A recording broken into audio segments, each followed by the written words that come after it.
Picture a massive T-Rex, eyes sharp and cold, stepping through a frozen forest blanketed in snow, wind howling through ice-covered trees. It's a strange and surreal image. Could the mighty tyrant lizard have once roamed the Arctic? Sounds more like science fiction than ancient history, right? But surprisingly, modern science is revisiting this very question. Could T-Rex, or one of its close relatives, have actually survived and thrived in the far north? To answer that, we need to go back more than 70 million years, to the late Cretaceous period. When we think of the Arctic, we imagine a frozen wasteland, inhospitable to life. But during the Cretaceous, the Arctic was a very different place. There was no permanent ice. Instead, it was a humid, forested land filled with swamps and deciduous trees, with long summers bathed in 24-hour sunlight and long winters cloaked in total darkness, cold, and scarcity. Summer temperatures could range between 10 and 20 degrees Celsius, not much colder than a spring day in Europe. But what made the Arctic extreme wasn't the temperature alone. It was the long months of darkness, frigid dry spells, and the challenge of finding food. Any creature that survived there needed to be incredibly adaptable. And surprisingly, some dinosaurs managed to do just that. In Alaska's Prince Creek Formation, one of the harshest and most remote fossil dig sites in the world, scientists have uncovered a range of dinosaur fossils. These include herbivores like Edmontosaurus, mid-sized carnivores like troodontids and dromaeosaurs, and most notably, a predator nicknamed the Arctic Tyrannosaurus. The discovery of such fossils has forced paleontologists to ask, if these meat-eating dinosaurs could survive here, could a massive predator like T-Rex have also roamed this land? Keep in mind, T-Rex was a wide-ranging species. It lived in wet lowlands like Hell Creek in Montana and Wyoming, and in coastal floodplains.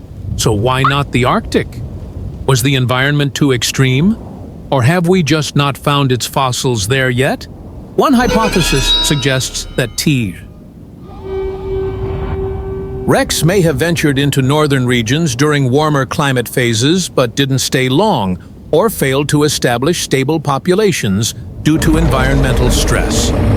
Another theory is that close relatives or ancestors of T-Rex lived in the Arctic and evolved differently over time, diverging so much that they are no longer recognizable as classic T-Rex. Here's the kicker. The presence of meat-eating dinosaurs in the Arctic is no longer a theory. It's fact. And if close relatives of T-Rex lived and hunted here, it's worth asking the reverse. Could T-Rex have evolved to survive the Arctic, given enough time and pressure?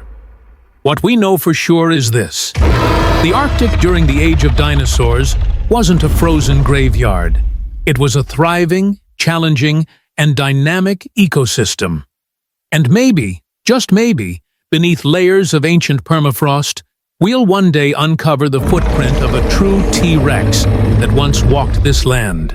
In the next part, we'll dive into the mysterious Arctic Tyrannosaurus, Nanuqsaurus hoaglundi, and ask whether it might be the clearest evidence yet that T-Rex had a northern-born cousin raised in eternal darkness. If T-Rex never set foot in the Arctic, then who left those chilling traces in this icy land? The answer lies in a name that feels both strange and familiar. Nanuqsaurus hoaglundi, also known as the Arctic Tyrannosaurus. It's one of the most important paleontological discoveries in Alaska over the past decade, and may hold the key to understanding whether T-Rex could have survived in such a harsh environment.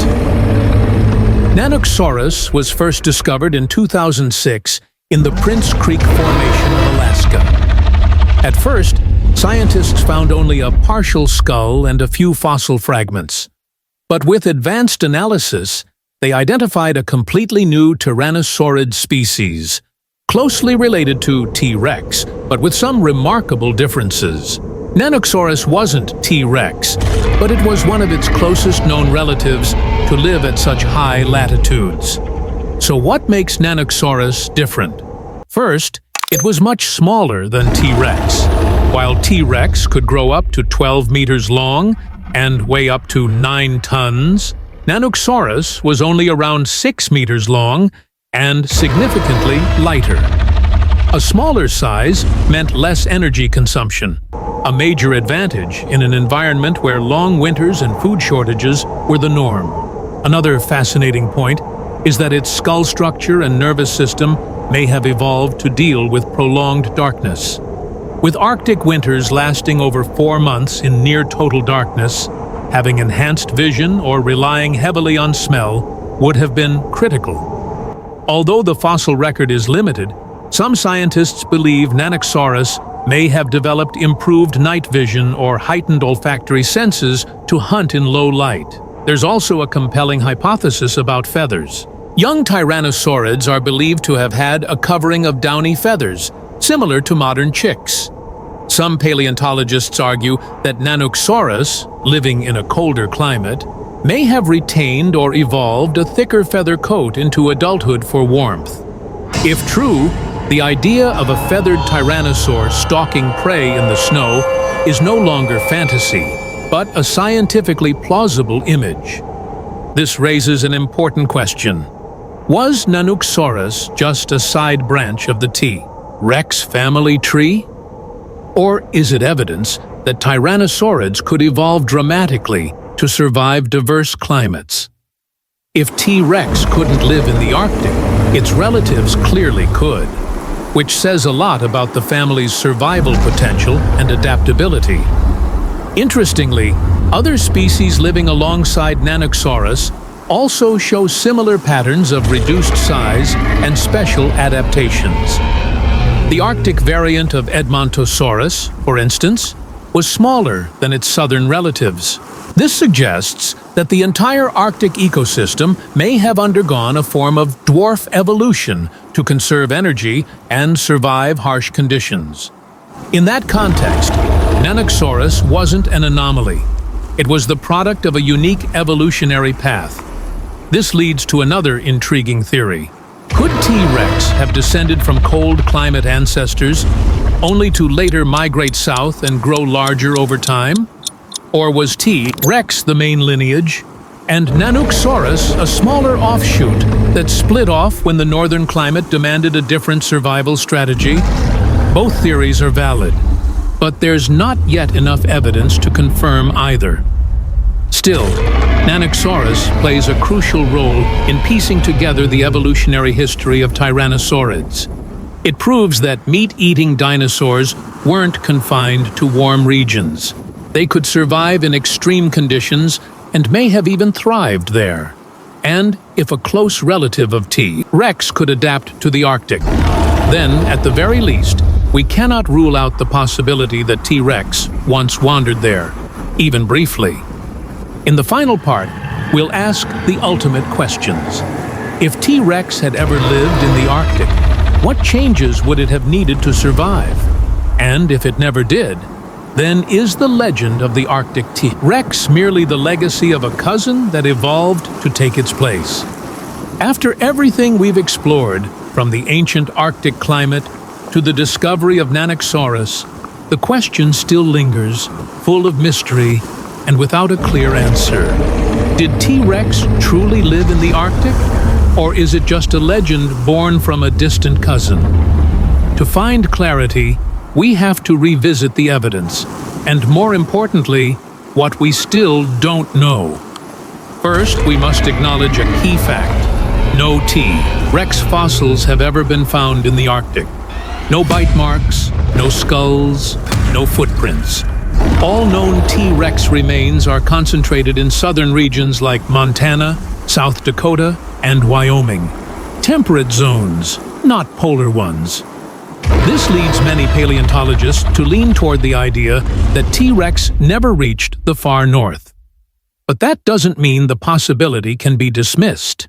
Remember, about 80 to 90% of all fossils on Earth remain undiscovered. And in a place like Alaska, with its ice, remote terrain, and challenging excavation conditions, absence of evidence does not equal evidence of absence.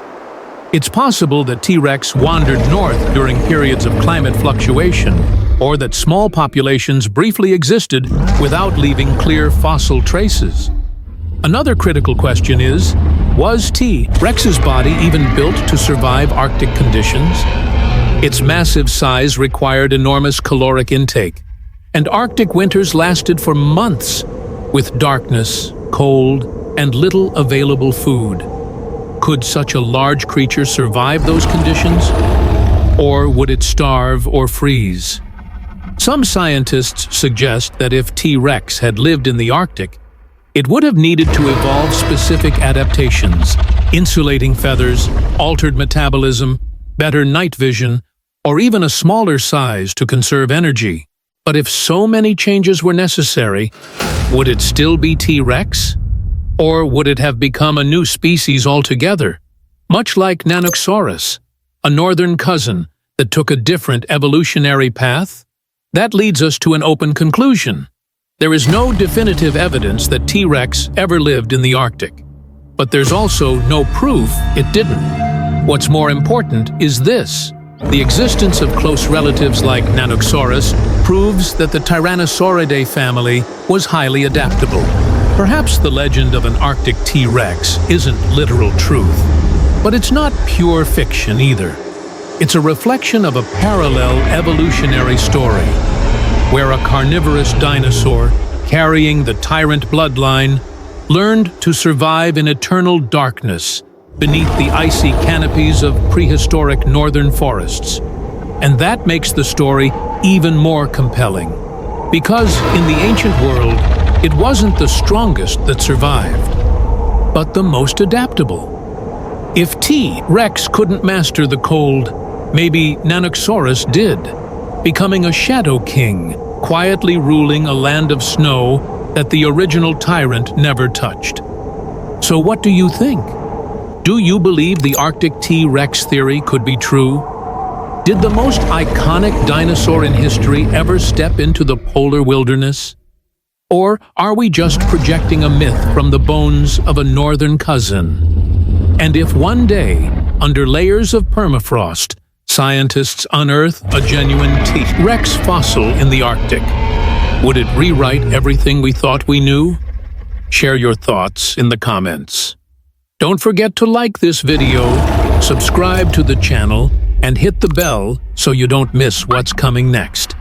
Because in upcoming episodes, we'll continue uncovering strange evolutionary paths, where dinosaurs didn't just survive, they adapted in ways no one ever expected.